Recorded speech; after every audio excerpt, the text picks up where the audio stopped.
Hey everyone, welcome to Heart Games Tarot.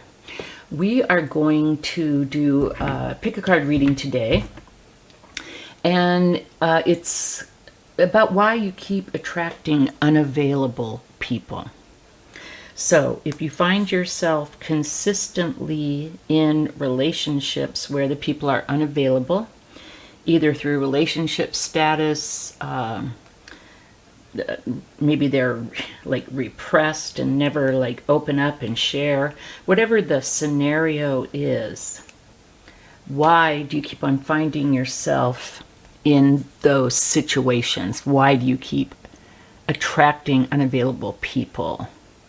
So we're going to have 3 readings in this pick a card. Reading number 1, reading number 2, reading number 3. And you will find the timestamps down in the description box below.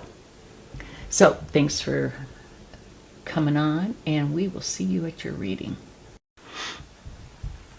Group 1, welcome. So this is your reading. Why do you keep attracting unavailable people? Or why do we keep on attracting unavailable people? We're going to find out why you keep being, drawn to it. Is there a pattern that you're repeating? Are you settling? And how do you break the cycle? Let's find out. Let's find out together.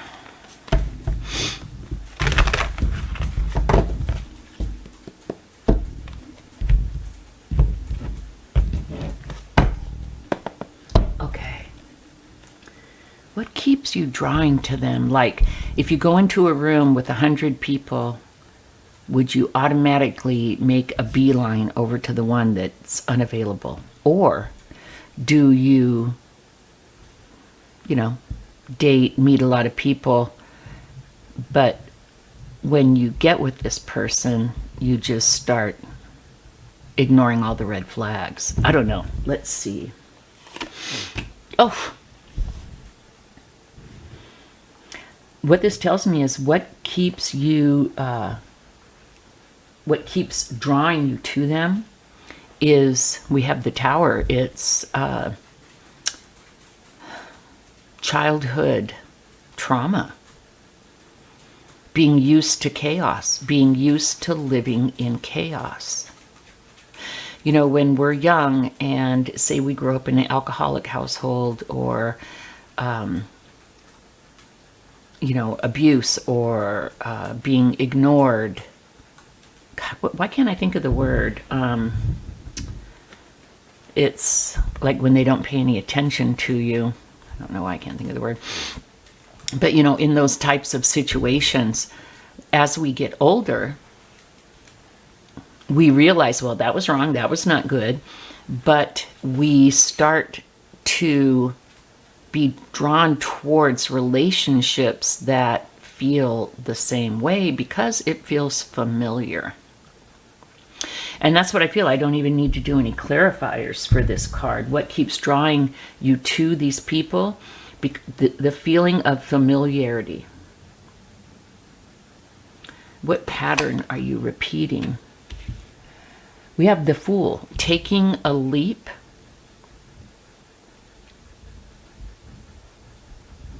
Like ignoring red flags, taking a leap, moving too fast. One thing that I feel about the Fool, while I love the Fool's optimism,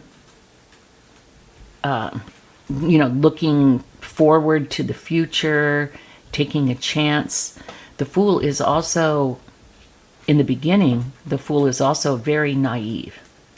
Now, the Fool does take a couple of trips around the sun, right? And so the Fool gets wiser and wiser each time he goes through the Fool's journey. But I'm feeling like, and look at this, major arcana, I'm feeling like the reason that you keep repeating this pattern is because you're not You're not seeing it. I feel like you're too trusting. You're too open.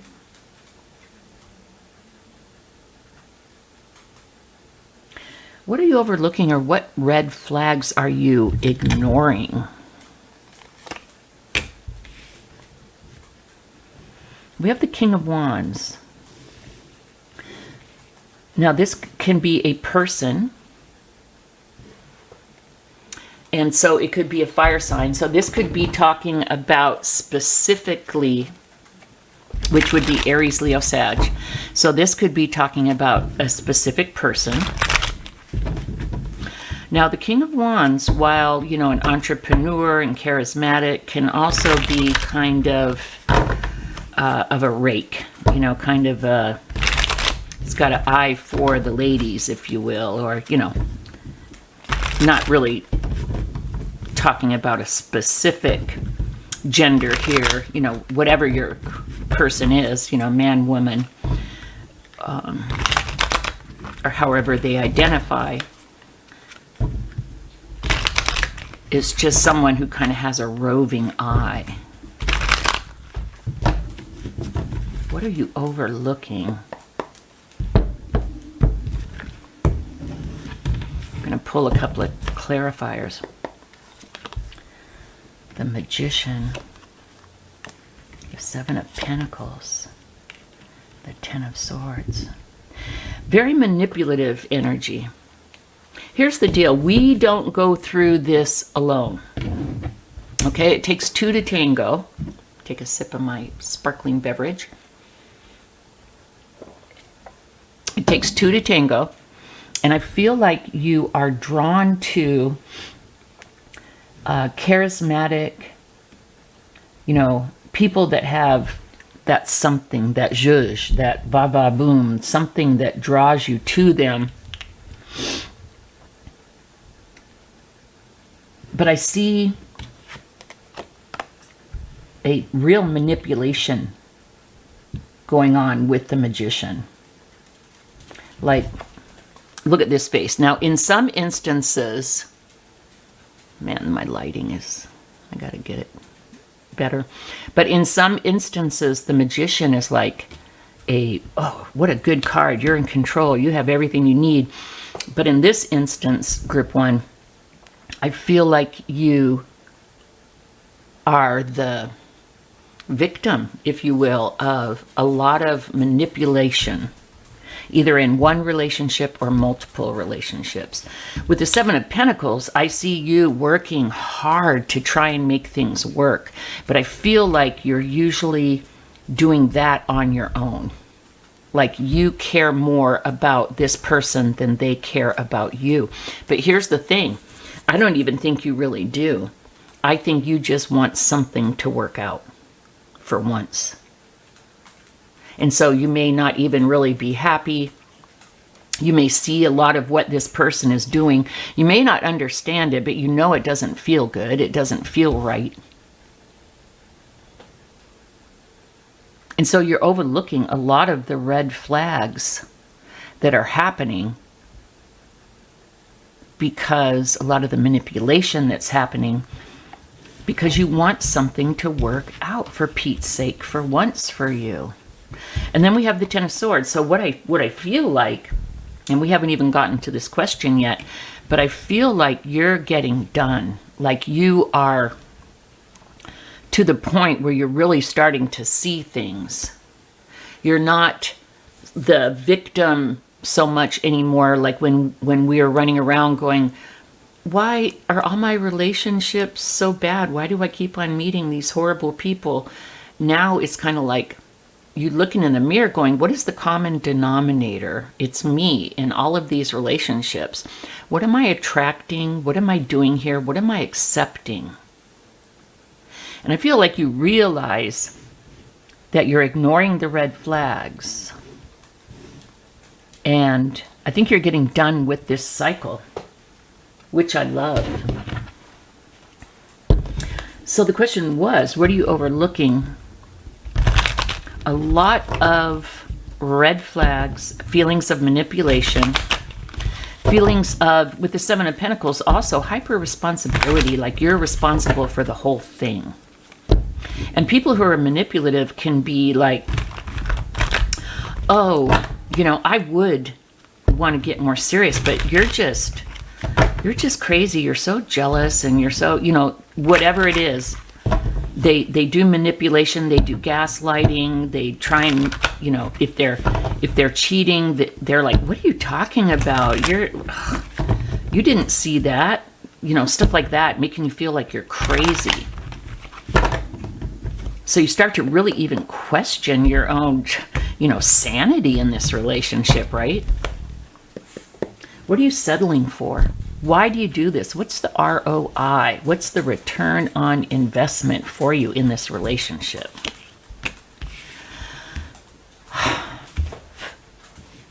We've got the Five of Pentacles. You can probably hear my little puppies pitter-patter around behind me. Please forgive.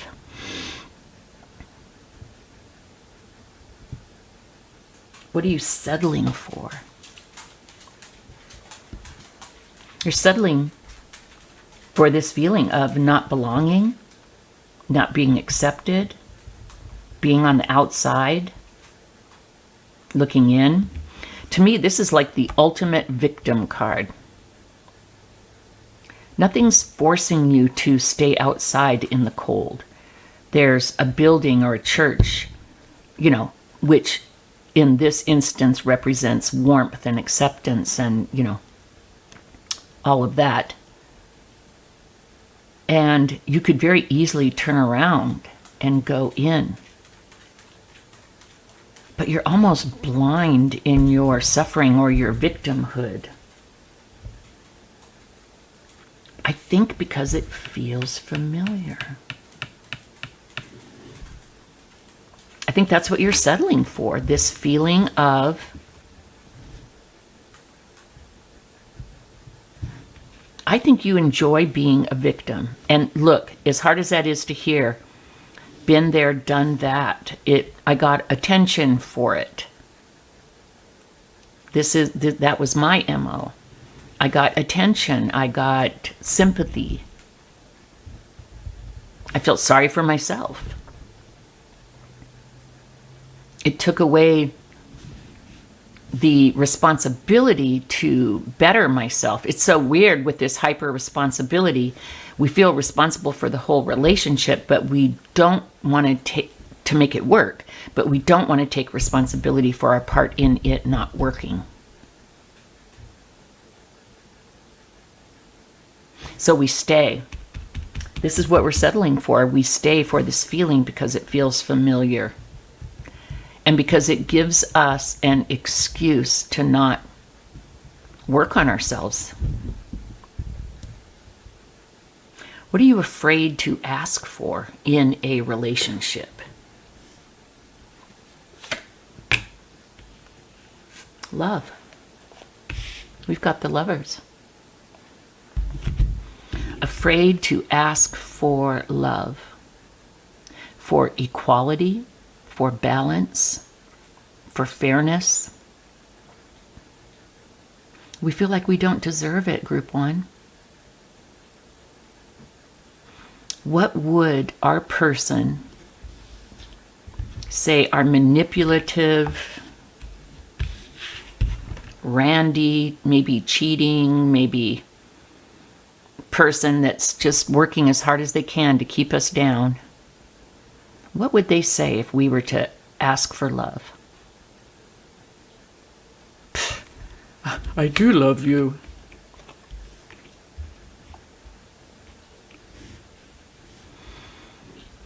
And the thing is, the secret is, we're afraid to ask for love for ourselves. We're so busy focusing on the outside that we're not looking on the inside. Just the same with this Five of Pentacles. We're focusing on being outside. We're looking out. We're not looking in.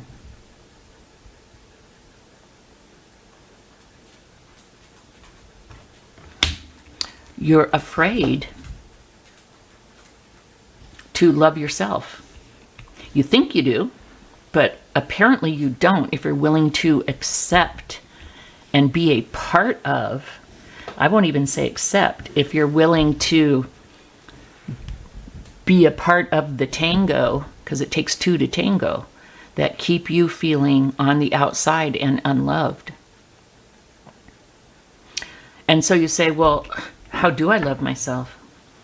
Well,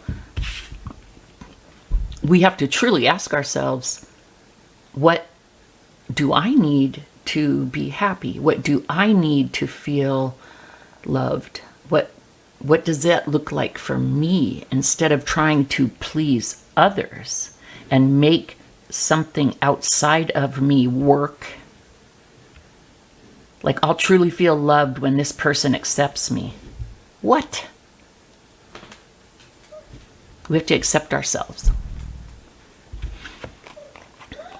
And so this is, hey, stop. And so this is self-love, feeling love for ourselves. And, you know, it could take me an hour to go into it, but the two things that I've learned are having boundaries. No, it's not okay for you to go out and not come back, you know, in a relationship. It's not okay for you to go out and not come back till the next day, you know, or 6 a.m. or something. Do you want out, little girl? Huh? Go on. Go on. You want out? Go. No, it's not okay for you to talk on the phone and giggle and laugh or something, and when I ask who it is, you say, it's someone from work, when you can just tell from the vibe. You know, all these things, right? All of these cheating or these things that make you feel less than, you know, whatever. I'm just thinking up a couple of examples. And the thing is, when you have boundaries and standards, and if you get into a relationship where a person starts to do this, you're like, oh, hell no. Maybe you tell the person once, what the hell are you doing? And if they do it, you're like, okay, this person is not the person for me. We don't get sucked in with this 7 of Pentacles trying to make it work. Okay? We're like, I love myself too much. I'm not the problem. This person is the problem. I'd be the problem if I accepted this, but I'm not going to accept this. So in this instance, I'm not the problem. Takes 2 to tango? Okay, you go ahead and just tango right on out of here, because this is not for me. So you're afraid to ask yourself to have boundaries. And the second thing, number one, have boundaries. And the second thing is to keep promises to yourself. Having boundaries is scary. If you start to have a boundary with this person, you know what they're going to do? They're probably going to leave. And on one hand, you're like, oh, I don't want them to leave. I want to work this out. No, you don't. Because a person like this has their own set of problems, and they need their own set of therapy or whatever. You can't fix them. You can't change them. You need to honor yourself and keep that promise to yourself. So creating boundaries and enforcing those boundaries and keeping promises to yourself. Okay. You know, I have written down a few questions. Why do you stay? I think it's obvious, because it feels familiar. Okay. How do you break this cycle?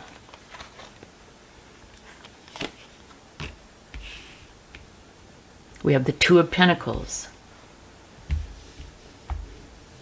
2 of Pentacles is about balance. It's about juggling. 2s are always about making a choice. Like I asked, what's the ROI? What's the return on investment? You have to figure out, you have to balance. What am I getting out of this?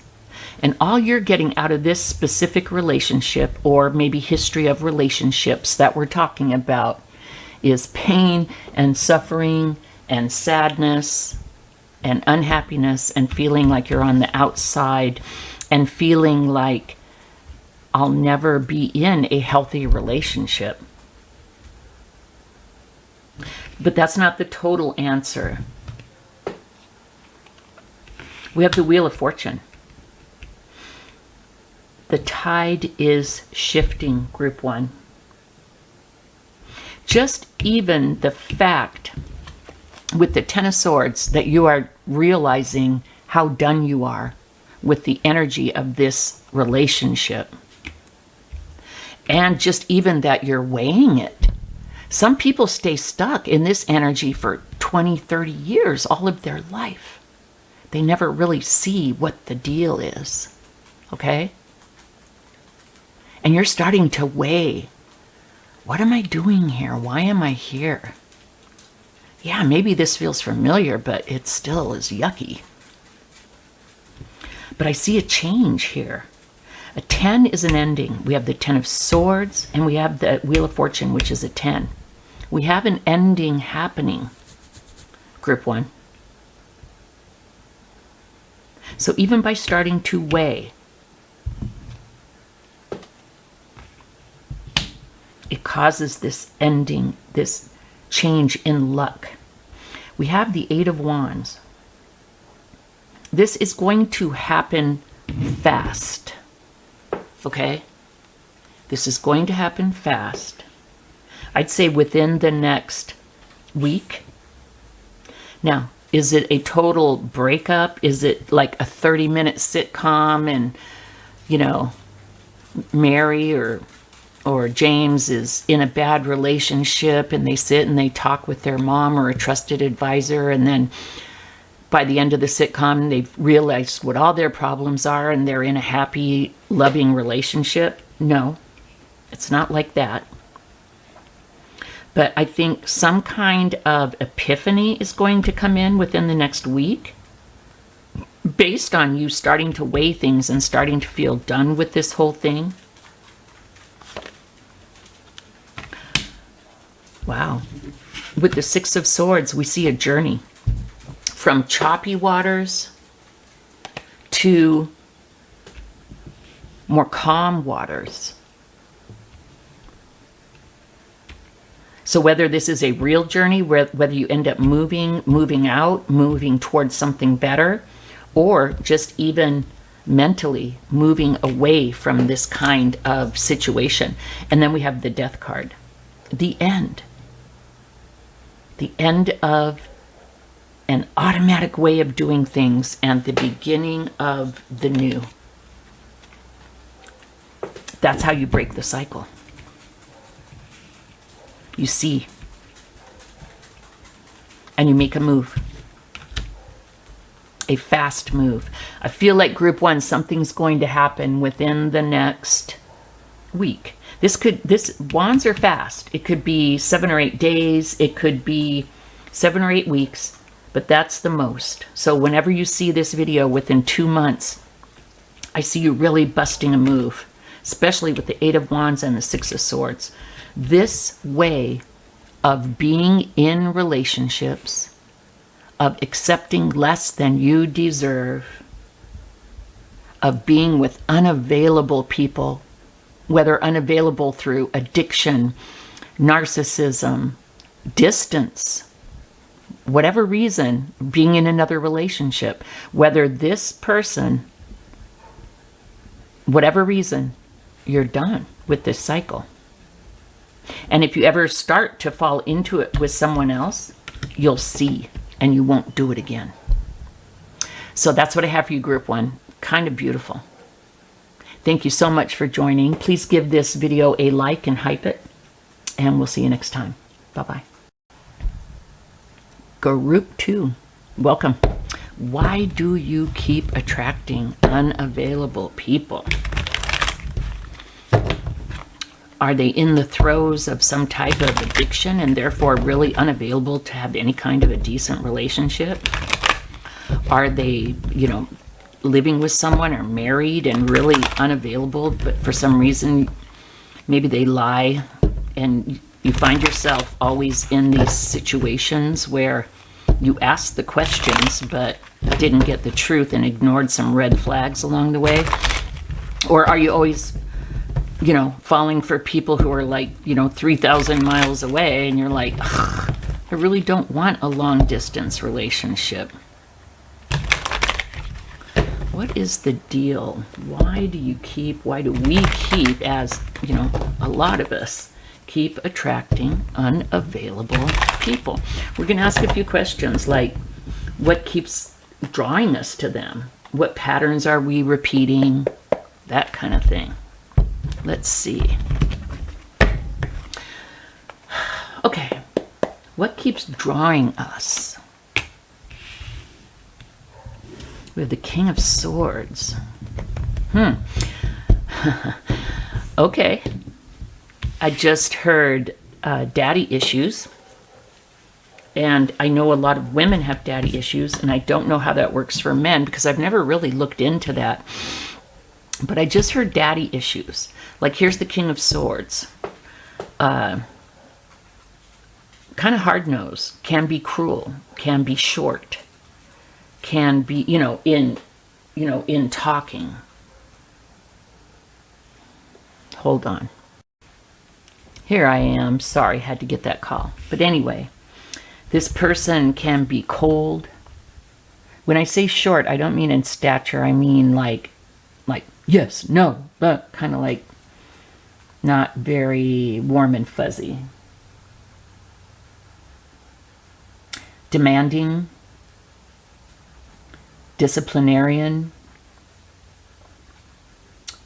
could be someone in the military or like police or court system, something like that. A very, like, the word I'm thinking of is like brusque, like just really, just the facts, ma'am, definitely not warm and fuzzy.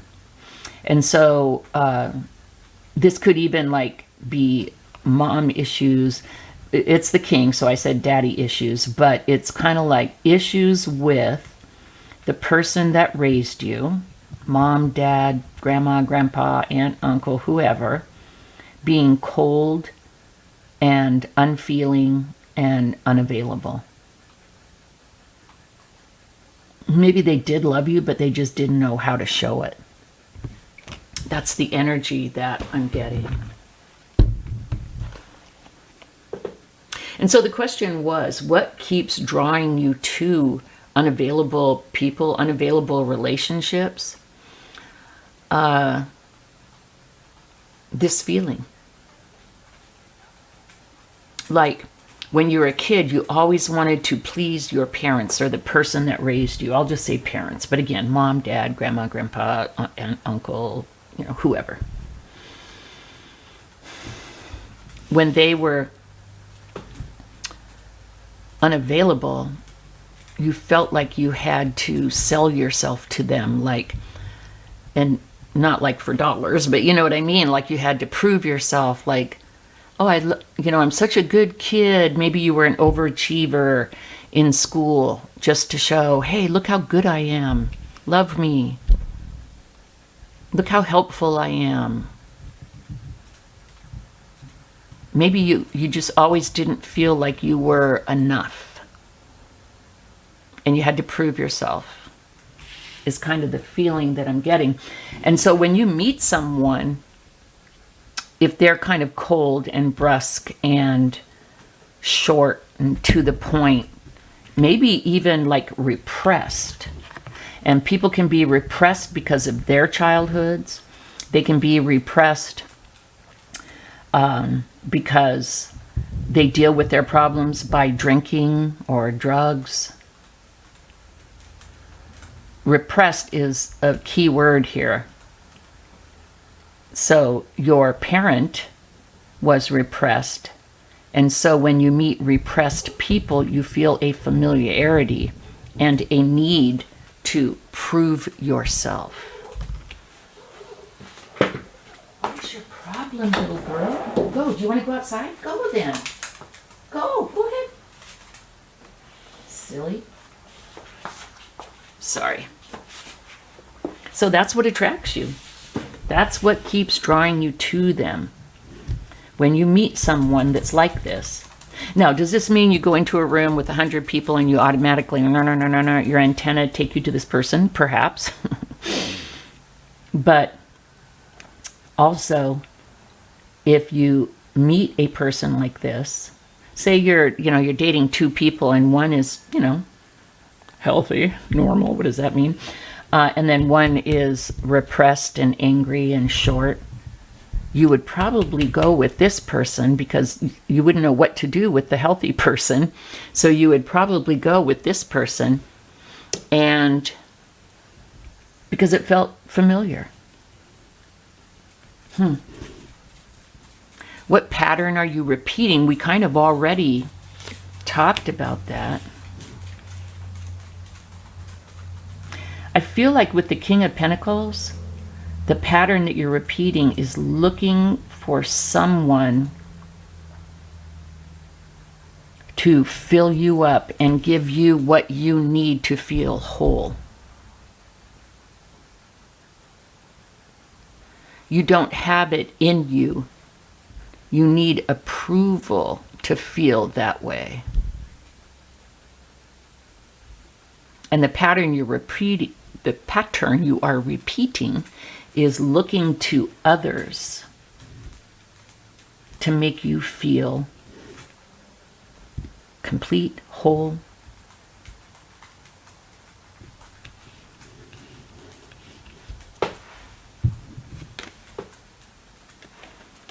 We have the Queen of Cups. I want to clarify this a little bit. Yeah. We have the Queen of Cups and the Seven of Cups. The Seven of Cups is looking for... So this is what pattern you're repeating. The Seven of Cups is looking for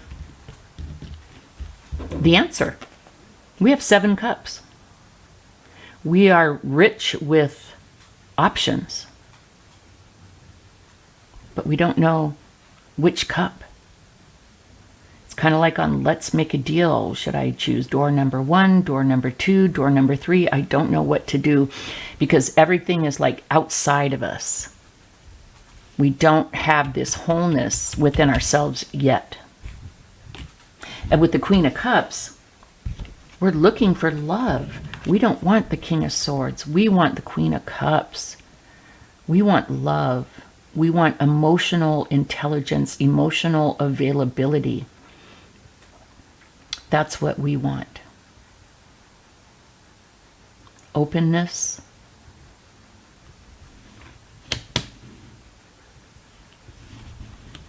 And so the pattern that we're repeating is looking for love in all the wrong places.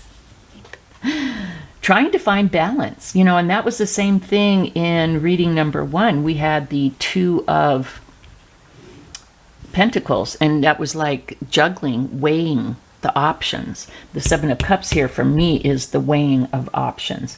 I feel like you're starting to see this pattern, and with Temperance, you're seeing that you don't have a balance. You're putting everything into and onto the relationship. You're not taking responsibility for your own happiness. You are looking outside for that.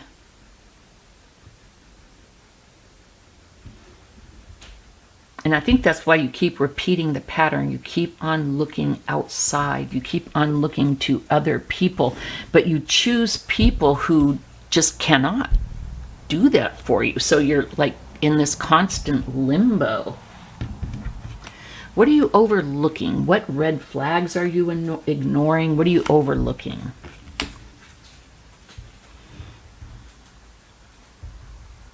You're overlooking that these patterns are automatic. Even if we see these patterns, and we start to, our eyes start to open up and we start to see these patterns, we're like, okay, read a couple of self-help books, did a little bit of counseling. My dad, my mom, whoever was unavailable emotionally. And I find myself in a couple of relationships now. I have found myself, maybe I currently find myself in a couple of relationships where the people are unavailable, whether, again, through just being a narcissist, having their own issues, being repressed, I think is the main word here, unable to open up and to love and to be warm and fuzzy. So we have to look in the mirror and see what's the common denominator, and it's us. It's me. I am the common denominator. I'm the one that must be choosing these people. But why? What we're overlooking is the ingrained pattern, the automatic ingrained pattern. And what the death card is the end of an automatic way of doing things and the birth or the beginning of a new way. So this is kind of beautiful. It's answering the question, what are you overlooking? You're overlooking the pattern, the automatic pattern. Do you know how hard that would be to break? It would be like you don't even know you're doing it for quite a while. But then once you see it, well, okay, I see the pattern. How do I break it? We're going to ask a couple of more questions. In fact, that's going to be the last question that we're going to ask. But you're overlooking the fact that this is a pattern and a hard pattern to break. But this gives us hope for a new beginning. Okay? What are you settling for? Like, what's the ROI? What's the return on investment? What are you settling? Why are you settling?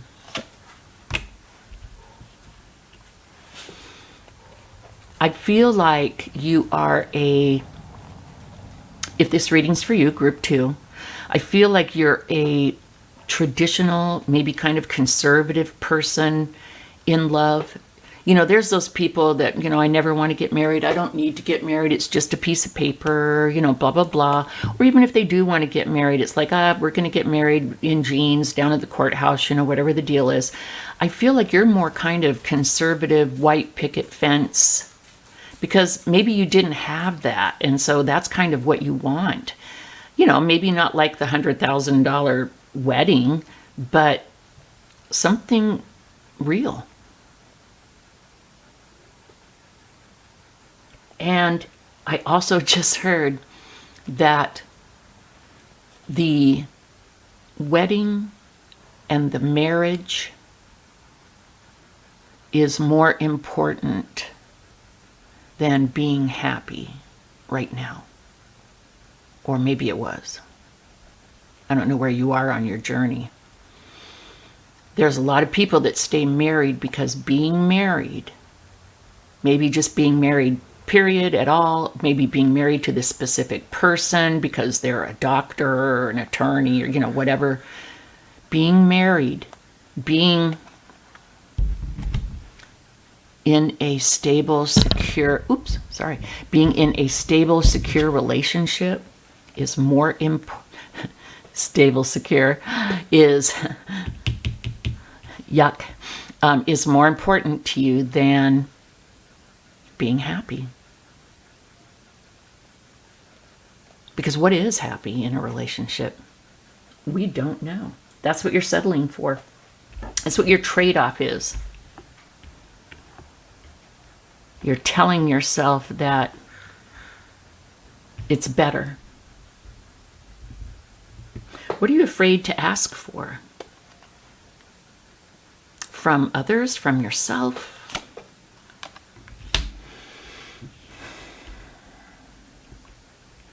Well, number one, Eight of Swords. All kinds of negative beliefs in your head about yourself.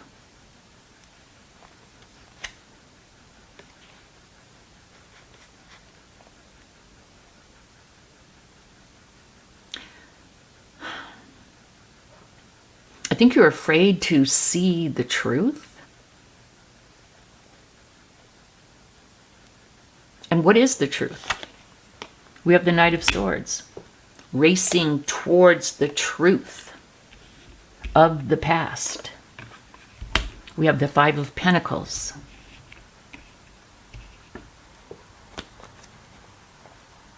You're settling for a life of, we have the Five of Pentacles. You're settling for a life of quiet desperation.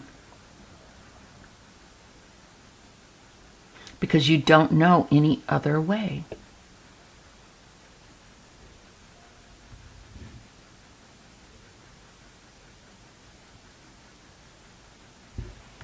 You can't see any other way. And also, I'd venture to say, you don't think you're worth anything better. Like, you better grab this.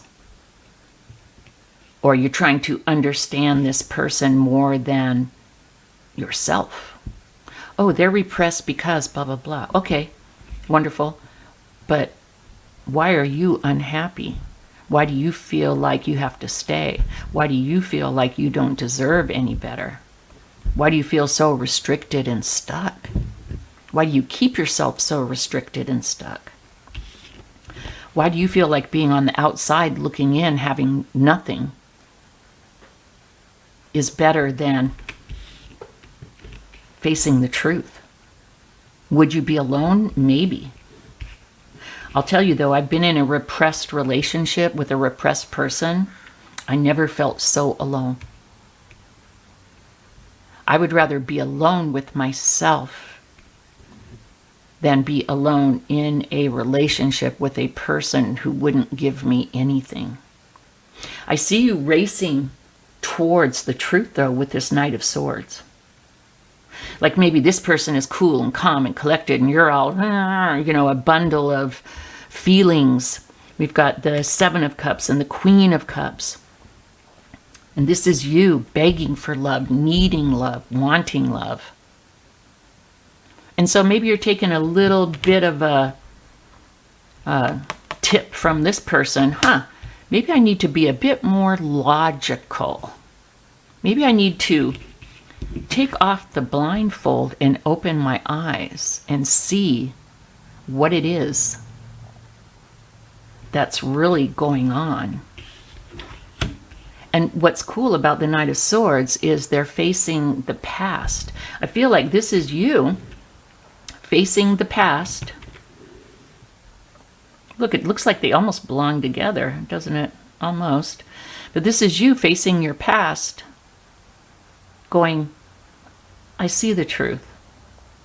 I see that you were repressed. I see that I had to fight for attention, that I had to fight for love. And I'm not going to do that anymore. With the Hierophant and the King of Pentacles, you are definitely looking outside of yourself for security. Is security more important than love, than happiness? Maybe. To you. What are you afraid to ask for?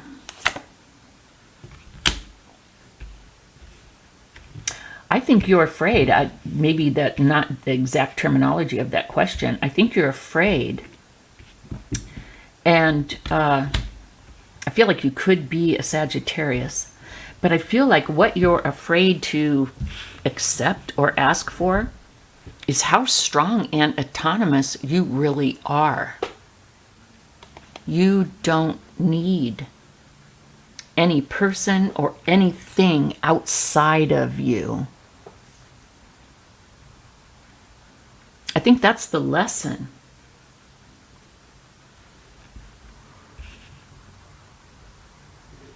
You don't need any person outside of you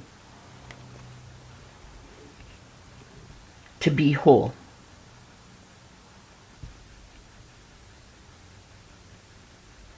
I feel like you're seeing the truth. I feel like we're going to have an ending soon, and I feel like you're seeing the truth. Let me scooch him up there so we have more room, because we got a couple more questions.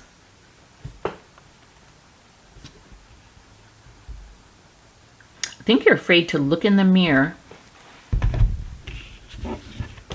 Take off the blindfold, look in the mirror, see how powerful you truly are.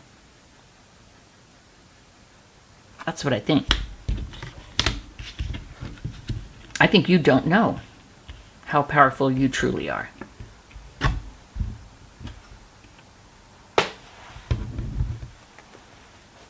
I think we've already answered the question, why do you stay? Because it feels familiar. How do we break the cycle? We have the Chariot, the Nine of Cups, the World. This is kind of beautiful. This is how we break the cycle, group 2.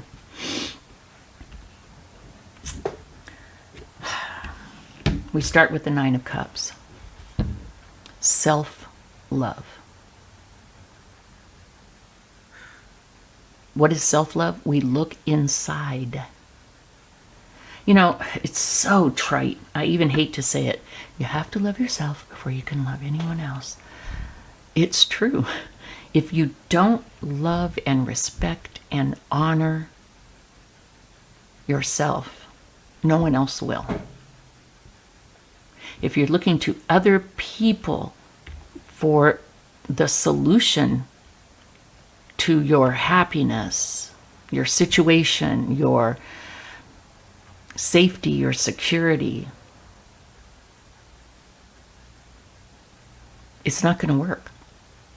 Once you are whole, you can come together as two wholes and help each other with safety and security. But if you're coming only as a half, you're depending on this other person for everything.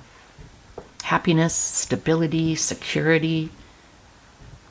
And that's when you're going to attract those people that are controlling, manipulative, unhealthy self-love. And I'm not a therapist, but I know 2 ways that help me to develop self-love, to heal. And I'm certainly not totally healed. It's a never-ending journey. But it's to have boundaries, what you will accept and what you won't. And then you start to learn, well, even though this feels familiar, it's not right and it's not good. And I need to put an end to it. Maybe I do want the white picket fence and everything, but I'm not going to find it here. And the second way is to enforce those boundaries. Keep promises to yourself. This may feel familiar and it may be hard for me to get out of it. It may be hard for me to look in the mirror and realize my part in this. And to want to grow and to want to be self-sufficient and to want to be strong and to maybe have to be alone for part of this journey.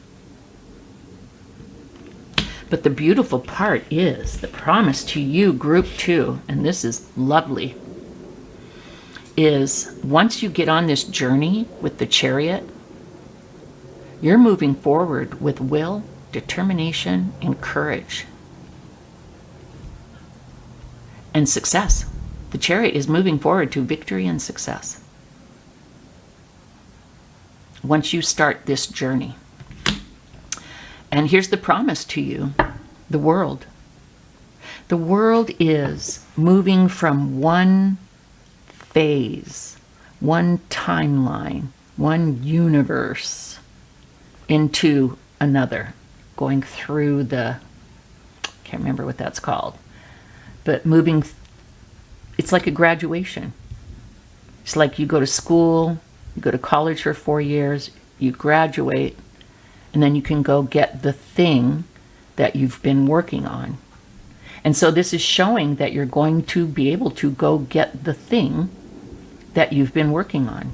You're going to win. And I see this as a real huge shift in your timeline group too. A really huge shift to something totally new. And will you get the white picket fence and everything that you want? Well, if you still want it, once you become more whole. But can you have it? Yes. But not like how you've been doing it. So I think that's enough. Group 2, I'll leave you here. Thank you so much for joining. Please do subscribe, like, hype, all the things. Would appreciate it. Thank you, and we'll see you next time. Bye-bye. Group 3, welcome. This is the reading. Why do you we keep attracting unavailable people? We can ask a few questions, see what the cards have to tell us, like what keeps drawing us to them, what patterns are we repeating, what are we settling for, things like that. Let us see.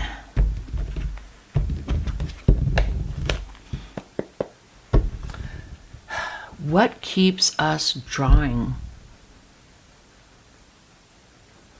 Keeps us drawing to them? What keeps drawing us to them? Like, if you were in a room with 100 people and 99 of them were healthy, normal, whatever that means, and one was unavailable, would we, would our antenna lead us right to that person? Maybe that's the energy that we have. Or maybe, we date and we end up saying, hey, let's see where this goes. And instead of seeing the red flags, we ignore them and kind of find ourselves ending up in situations. Let's see. What keeps drawing you to them? What keeps drawing us to them? The first thing I'm thinking is partying. I'm also thinking you are drawn maybe to alcoholics. You could be the adult child of an alcoholic. This is my iPad stand. You could be, I like it, it helps me keep things in frame.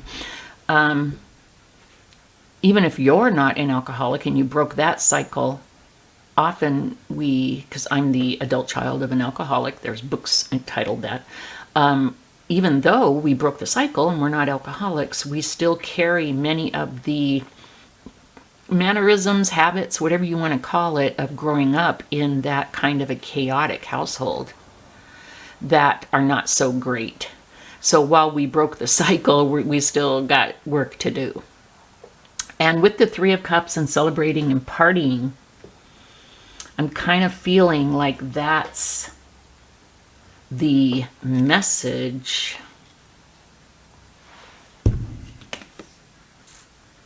Yep, I think that's going to stand alone. I feel like that's the message. We are drawn to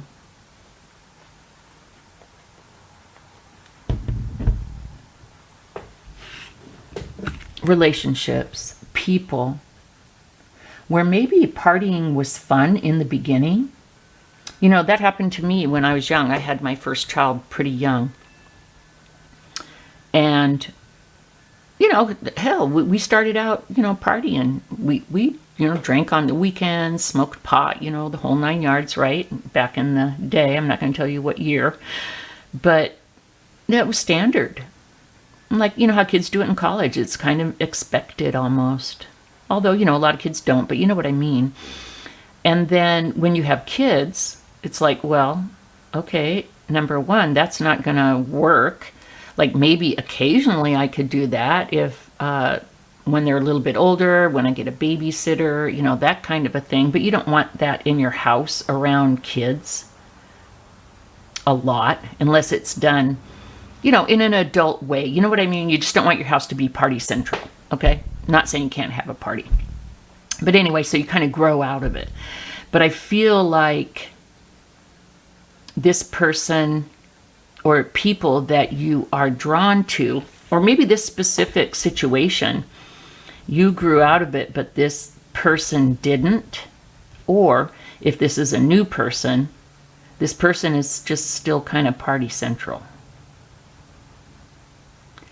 And also I'm hearing that you may have grown up in an alcoholic or drug or whatever chaotic situation. And so that kind of feels normal to you. Again, you may not be having all the parties and stuff like that, but having grown up that way, they say often we marry our parents' relationship. So if your parents' relationship was one of chaos and alcoholism and craziness, you may not be an alcoholic, but you will choose someone who is, or who has issues from that as well, like you do. So that's what I see. That's why you're drawn to them. It's a feeling of familiarity. What pattern are you repeating?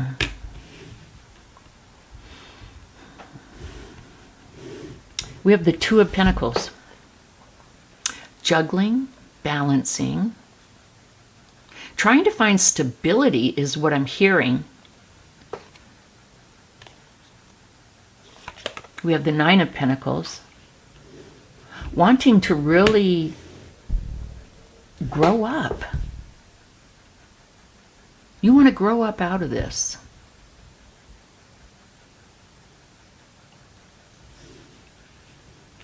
I don't know. I feel like group 3, you could be younger. It's kind of the energy that I'm getting, if not chronologically, maybe experience-wise.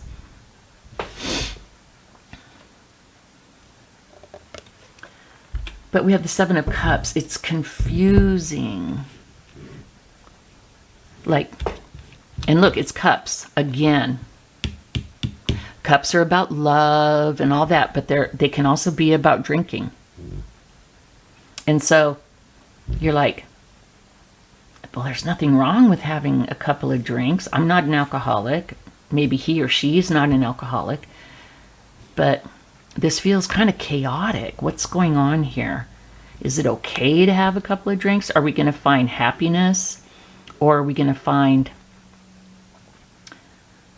you know, despair and being broke, or, you know, whatever, or it's super unhappy, or maybe even abusive relationship? I see you being really confused, not sure how to get the stability that you want. But the cool part is group 3, and I don't think I saw this in group 1 or group 2, but with the Nine of Pentacles, to me, the nines are the self cards, okay?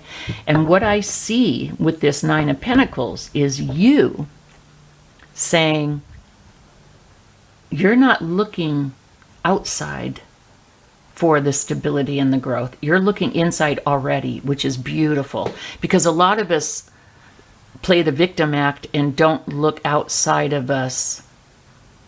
I mean, don't look inside. They keep on looking outside for the cure, for, you know, like, this person's going to make me happy.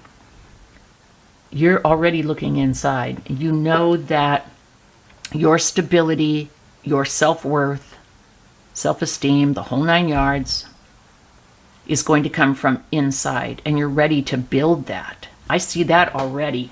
Group 1 and 2, maybe we're still like in super learning phases. Or maybe they had kind of learned it, but they didn't know how to implement it. And you may have, sorry, drinking my sparkling water. You may still, you know, have a challenge learning how to implement it, but I think you already know the answer, which is kind of beautiful. But what are you overlooking? How strong you are. How brave you are that you can do this. A lot of times I feel like people think they can't do things on their own. They can't survive on their own. They can't survive without, it's either emotional support or, money, security, that kind of support. Or it could even be like a safety thing, like, especially for women.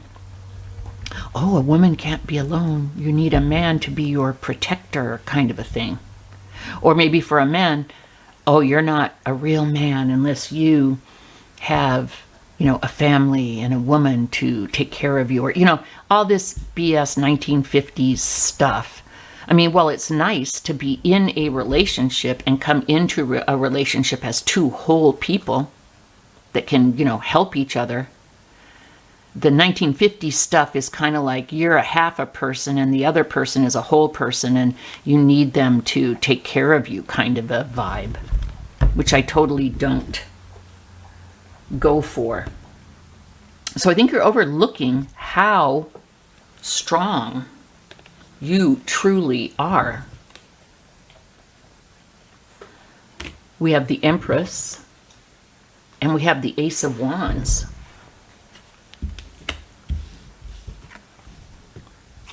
You are the Empress. You could be a Leo, you could be a Gemini, but you are much stronger and have the ability to create a beautiful, abundant life on your own. So if you're not sure, if you're weighing, like, should I stay with this person who's still figuring this out, maybe kind of keeping you down or dragging the energy or the vibe of the relationship down because of their problems. And you're like, oh, but I love them and blah, blah, blah. Well, maybe you do, but you're not their nurse. You're not their counselor. So I see confusion, but I already see you weighing things. And I see you wanting to build this by yourself. And the answer is you're overlooking your own strength, your own ability to create the most abundant world. And I feel like it's already like in the works with this Ace of Wands. Ace of Wands. It's a new exciting beginning. You're starting to get the excitement. You're starting to get the feeling of this is not the thing. This is not where I want to be in this relationship or this type of relationship. You're starting to get the excitement to see what life can truly be for you. Wait, is that an Earth, Wind, and Fire song? Something very similar.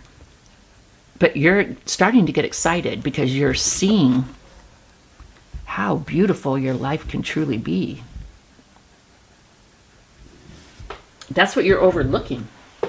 What are you settling for? Like, what is the ROI on this, return on investment? What are you settling for? Why do you stay in this relationship, or if you have a pattern of this kind of relationship? We have the Four of Cups. Cups again. We have the Four of Cups, the King of Cups, and the Eight of Cups. I really do feel a strong, like, alcohol or drug situation here in your background. You stay because you don't know if the grass is really gonna be greener on the other side. Is it safe? Can I do this on my own? Also, it's interesting that we have the King of Cups here as to what's the ROI. What are you settling for? Why do you stay? I feel like this is the parent figure. And usually I would look to the King of Cups as emotionally intelligent, emotionally mature. But in this instance, I'm seeing a childhood of alcoholism that is negatively affecting you. But the cool part is, the cool message here, I'm getting little mini outcomes in many of the questions that I'm asking. We have the Eight of Cups. This is someone leaving something that they have a lot of feeling for. Look at all these cups. They're still upright. You know, I didn't feel this in reading number 1 and reading number 2. I feel like you truly love this person, but you know it's not. And I don't feel like they're horrible to you. In 1 and 2, I felt a lot of narcissist energy and manipulation and gaslighting and stuff like that. I'm not feeling that here. I'm feeling like you really love this person. You really understand this person, but you know you can't grow and be stable with this person. And so I see you walking away from something that you love. We have an eclipse here. This may be at the next eclipse. Will you actually walk away at the next eclipse? I don't know. Maybe you'll make the decision to, or maybe you'll see something that kind of sends you down that path. But I see you leaving. What can you do, Group 3, to break the cycle? Wow. Wow.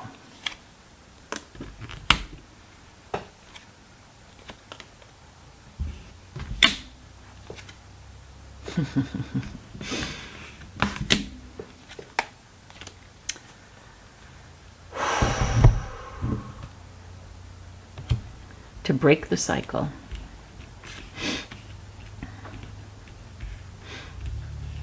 Here's the deal, Group 3. The Tower is fate. Destiny is something that we choose. We get offered 2 jobs around the same time. You choose job A, that's job A destiny. It works out great.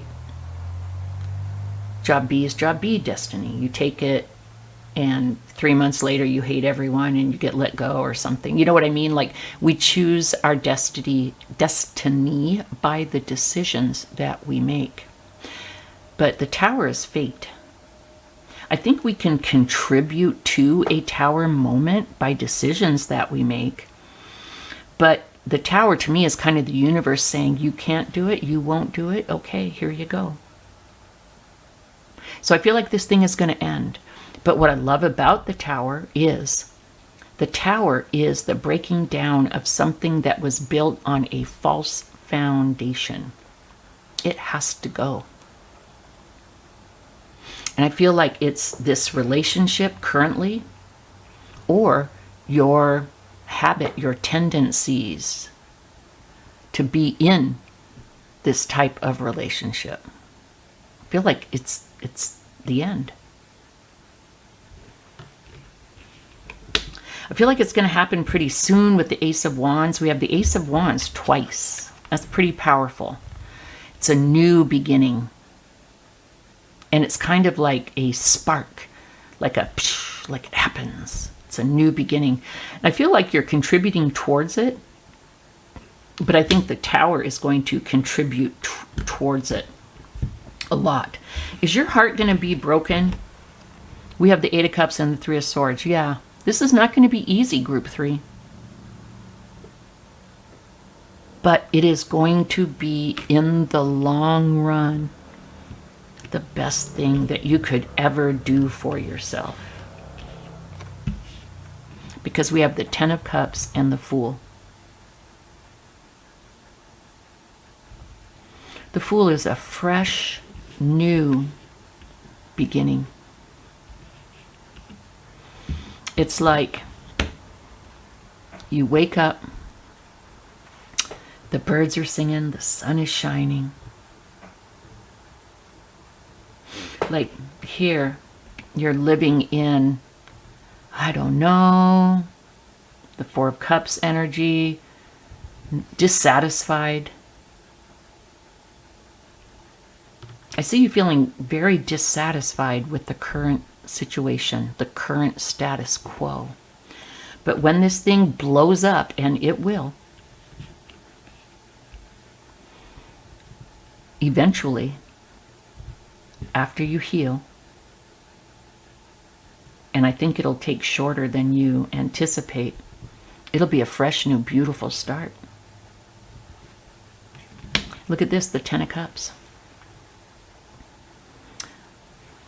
The Ten of Cups, happiness, contentment. And here it's depicted by the family, the mom, the dad, the kids, the dog, the white picket fence, the rainbow. The cups are full of joy. I think this shows the transition from the unhappy cups energy. Look at all these. All these unhappy cups energy. Transitioning to the happy cups energy. Look at all these cups. Look, you're looking for love. You want love. But what you currently are experiencing and going through is very unhappy and dissatisfying. But you can have the Ten of Cups. Because when you come out of this thing, you're going to be whole.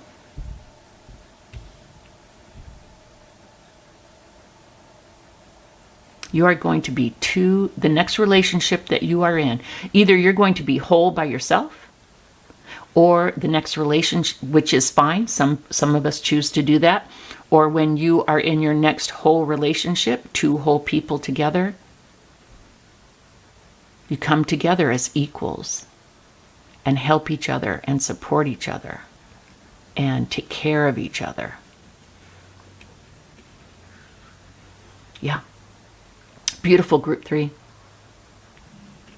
Lovely. So this is what I have for you. Thank you so much for joining. Please do like, share. Why can't I think of the word? Subscribe. All the things. Hype. Thanks for joining, and we'll see you next time. Bye-bye.